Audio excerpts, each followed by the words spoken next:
नमस्कार मित्रांनो, मी सचिन शिंदे आपल्या समोर ध्यास वर्धीचा अकॅडमी युट्यूब चॅनल पाहतो. मित्रांनो, महत्त्वाच्या घडामोडी. मित्रांनो, आज 16 ऑगस्ट आहे. दररोज सकाळी 6:30 वाजता आपण 20 प्रश्न घेऊन येत असतो आणि प्रत्येक प्रश्न महत्त्वाचा आणि ताकदीचा असतो. मित्रांनो, विद्यार्थी मित्रांनो, आपल्याला करंट अफेअर हा चालू घडामोडी हा भाग एक अत्यंत महत्त्वाचा एक भाग आहे.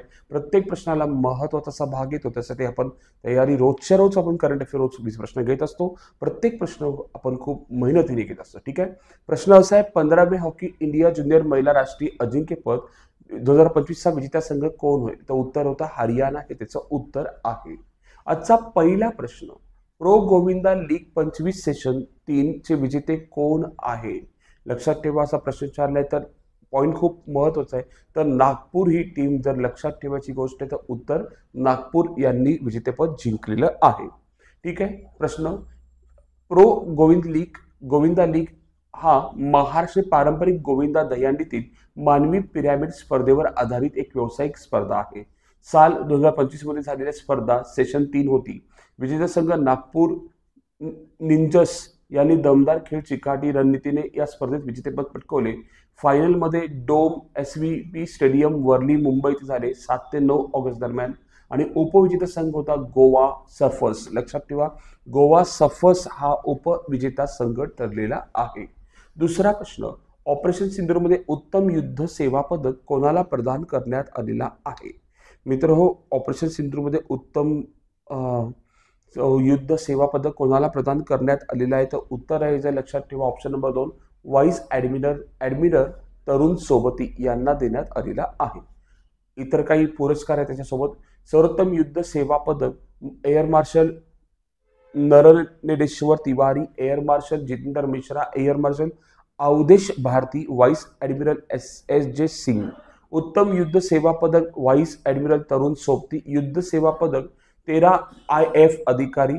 वायुसेना पदक 26 अधिकाऱ्यांना भेटला. Vir Chakra group captain Ranjit Singh Sidhu, group captain Manish Arora आणि squadron leader Sarthak Kumar, flight lieutenant Ashirwad Singh Thakur यांना मिळालेला आहे. मित्रांनो, हा पॉईंट खूप महत्त्वाचे. सगळे पुरस्कार लक्षात ठेवा जेणेकरून एखादा प्रश्न पेपरला येऊ शकतो.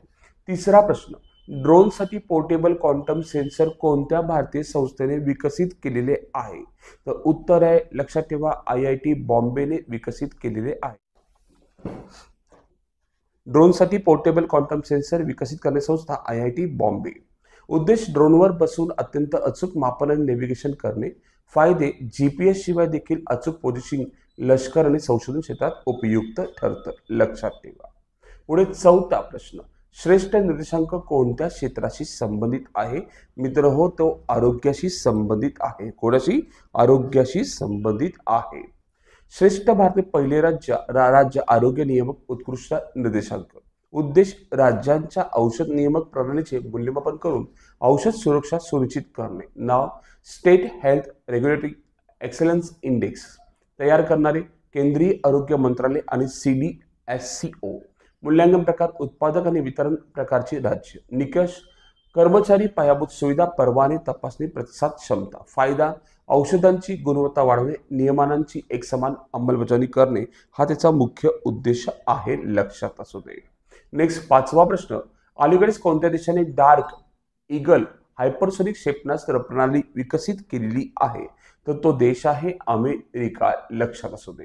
अलीकडेच अमेरिका USAने डार्क ईगल नावाची हायपरसोनिक क्षेपणास्त्र प्रणाली विकसित केली आहे. ही प्रणाली माच 5 पेक्षा जास्त वेगाने आणि ध्वनीच्या वेगाच्या 5 पट उड्डाण करू शकते. ती अत्यंत अचूकपणे दूरवरच्या लक्ष्यावर प्रहार करू शकते आणि शत्रूच्या हवाई संरक्षण प्रणालीला चुकवण्याची क्षमता तिच्यात आहे. ही अमेरिकेच्या लांब पल्ल्याच्या अचूक प्रहार क्षमतेत मोठी वाढ मानली जाते. लक्षात ठेवा, डार्क ईगल हायपरसोनिक क्षेपणास्त्र अमेरिकेने विकसित केलेले आहे. 6वा, जागतिक अवयव दान दिन 25 कधी साजरा करण्यात आला? तर उत्तर आहे 13 ऑगस्ट रोजी साजरा करण्यात आला. थीम आहे तिचा कॉल टू ॲक्शन, कॉलचे उत्तर देणे. राष्ट्रीय अवयवदान दिन भारतात दरवर्षी 3 ऑगस्ट रोजी साजरा केला जातो. कारण 3 ऑगस्ट 1914 रोजी दिल्लीतील एम्स मध्ये वेणुगोपाल यांनी भारतात पहिले यशस्वी हृदय प्रत्यारोपण केले. लक्षात ठेवा, आपल्या देशात पाहायला गेलं 3 ऑगस्ट आणि जगात म्हटलं तर 13 ऑगस्ट. दोन्ही पॉईंट माहिती असणं आवश्यक आहे. जगातील पहिले हृदय प्रत्यारोपण 1967 मध्ये क्रिस्टियान बर्नार्ड यांनी दक्षिण आफ्रिकेत पहिले अवयव प्रत्यारोपण किडनी 1954 मध्ये डॉक्टर जोसेफ मरे यांनी केले. त्यांना 1990 मध्ये नोबेल पारितोषिक सुद्धा मिळालेला आहे. भारतात पाहिलं गेलं 3 ऑगस्ट आणि जगात पाहिलं गेलं 13 ऑगस्ट. दोन्ही पॉईंट आपल्याला माहीत असावे. 7वा प्रश्न, हवामान बदलामुळे जगातील पहिल्या नियोजित स्थलांतर योजनेअंतर्गत कोण आपली लोकसंख्या स्थलांतरित करत आहे? मित्रांनो लक्षात ठेवा, कोणता देश आपली लोकसंख्या नियंत्रित म्हणजे स्थलांतर करत, तर तुवालू नावाचा देश जो आहे ना तो करत आहे. ठीक आहे, तुवालू नावाचा देश करत आहे हे आपल्याला माहीत असावं. ठीक आहे, ओके. पुढे नेक्स्ट क्वेश्चन 8वा, भारतीय बंदरे विधेयक 25 कोणत्या कायद्याची आता जागा घेतील असा आपल्याला प्रश्न विचारलाय. तर लक्षात असू दे, भारतीय बंदरे कायदा 1908 ची जागा घेतील. भारतीय बंदरे विधेयक 25 12 ऑगस्ट रोजी लोकसभेत मंजूर झाले असून 116 वर्ष जुना भारतीय बंदरे कायदा 8 च्या जागी घेईल.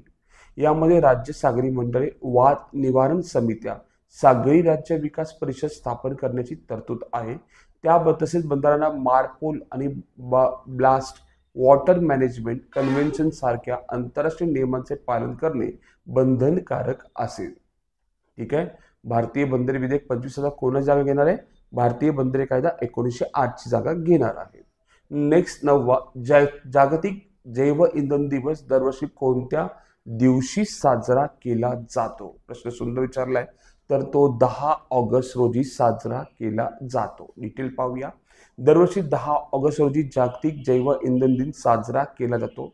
या दिवसाचा उद्देश जैव इंधनाच्या वापराचे महत्त्व, पर्यावरण ऊर्जा स्रोतांचा प्रसार, जीवाश्म इंधनावरील अवलंबित्व कमी करण्याबाबत जनजागृती करणे हा आहे. हा दिवस रुडॉल्फ डिझेल यांनी 1893 मध्ये पीनट ऑइलवर चालणारे पहिले डिझेल इंजिन यशस्वीपणे सादर केल्याच्या स्मरणार्थ हा दिवस साजरा केला जातो. 15व्या hockey India sub junior men's national championship 25 विजेतेपद कोण जिंकले असा प्रश्न विचारले. लक्षात ठेवा. तर आपण जर पाहायला गेलं तर कोण जिंकलेलं आहे? ठीक आहे, तर जिंकलेले हॉकी पंजाब जिंकलेलं आहे. लक्षात ठेवा. आणि हॉकी झारखंड हा उपविजेता आहे हे सुद्धा माहीत असावं. आणि हॉकी उत्तर प्रदेश जर पाहायला गेलं हा ब्रॉन्झ पदक घेतलेला आहे. म्हणजे हॉकी पंजाब गोल्ड पदक, झारखंड सिल्वर पदक आणि हॉकी उत्तर प्रदेश ब्रॉन्झ पदक घेतलेलं आहे. लक्षात असू दे. ठीक आहे. 11वा प्रश्न, Indian open 25 world athletic continental tour कांस्य स्पर्धा कोणत्या भारतीय महिला खेळाडूने जिंकली, सुवर्ण पदक जिंकले आहे? आपल्यासाठी खूप महत्त्वाची गोष्ट आहे. तर लक्षात ठेवा, अन्नू राणी यांनी जिंकलेलं आहे. 12वा, भारतातील ॲनिमल स्टेम सेल बायो बँकचे उद्घाटन कोठे झाले आहे? तर उत्तर आहे हैदराबाद मध्ये झालेलं आहे. भारताचा अंडर 20 महिला संघ 20 वर्षांनंतर AFC अंडर 20 आशिया कप 26 साठी पात्र ठरला आहे. कोणता देश AFC U20 आशिया कप 26 चे आयोजन करेल असा आपल्याला विचारलाय प्रश्नाचा. कोणता देश करत आहे? तर थायलंड देश करत आहे. 14वा, वर्क फॉर विकसित भारत पोर्टल कोणी सुरू केले आहे? तर नीती आयोगाने सुरू केलेले आहे. खालील कोणता आयोग शताब्दी वर्ष पूर्ण करत आहे? तर केंद्रीय लोकसेवा आयोग पूर्ण करत आहे. 16वा, कोणत्या राज्यात शिपयार्डमध्ये तटरक्षक दलासाठी भारतीय पहिल्या स्वदेशी हॉवरक्राफ्टचे बांधकाम सुरू करण्यात आले आहे? तर लक्षात ठेवा, तर गोवा सुरू केला आहे. गोव्यामध्ये सुरू करण्यात आले आहे. 17वा, व्हाईस ॲडमिरल संजय वॉटसन यांनी टिंबटिंब भारतीय नौदलाचे उपप्रमुख पदभार स्वीकारला आहे.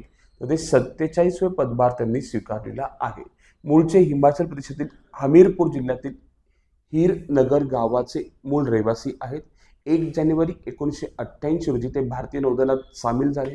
त्यांची 37 वर्षांहून अधिक सेवा झालेली आहे. राष्ट्रीय संरक्षण अकादमी पुणे माजी विद्यार्थी आहेत ते. आणि जेनरी अँड मिसाईल सिस्टीमचे तज्ज्ञ आहेत ते. त्यांना अतिविशिष्ट सेवा पदक, नौसेना पदक मिळाले आहेत. फेब्रुवारी 21 मध्ये त्यांनी राष्ट्रीय संरक्षण अकादमीचे डेप्युटी कमांडंट म्हणून पदभार स्वीकारला आणि 21 मध्ये त्यांना अतिविशिष्ट सेवा पदक सुद्धा मिळालेलं आहे. आणि आता सध्या ते कोण आहेत मित्रांनो, लक्षात ठेवा, भारतीय नौदलाचे उपप्रमुख आहेत आणि ते किती आहेत, 47वे आहेत. नेक्स्ट, सरकारने मेरिट MERITE योजनेला मान्यता दिली आहे. या योजनेसाठी किती कोटी बजेटची तरतूद करण्यात आलेली आहे, तर 4200 कोटीचा तरतूद करण्यात आलेली आहे. झोमॅटोने कोणाला आपल्या नवीन ब्रँड अँबॅसेडर म्हणून नियुक्त केले आहे, तर शाहरुख खानला केलेले आहे. 20वा प्रश्न, सिक्कीममध्ये अलीकडे साजरा होणारा तेंडोंग लोरमफाट हा सण कोणत्या समुदायाशी संबंधित आहे, तर लेपचा समुदायाशी संबंधित आहे. आणि आपल्यासाठी सर्वांना आजचा प्रश्न, भारतीय नौदलाने अलीकडे एक दिवसीय जहाजबांधणी परिसंवाद कोणत्या शहरात आयोजित केला होता. ऑप्शन आहे मुंबई, विशाखापट्टणम, नवी दिल्ली, कोची. आपल्याला उत्तर सांगायचं आहे, उत्तर काय असणार आहे. ठीक आहे मित्रांनो, आज आपण इथेच थांबू. उद्या याच टाइम रोजी याच वेळी भेटू मित्रांनो. धन्यवाद. थँक्यू मित्रांनो.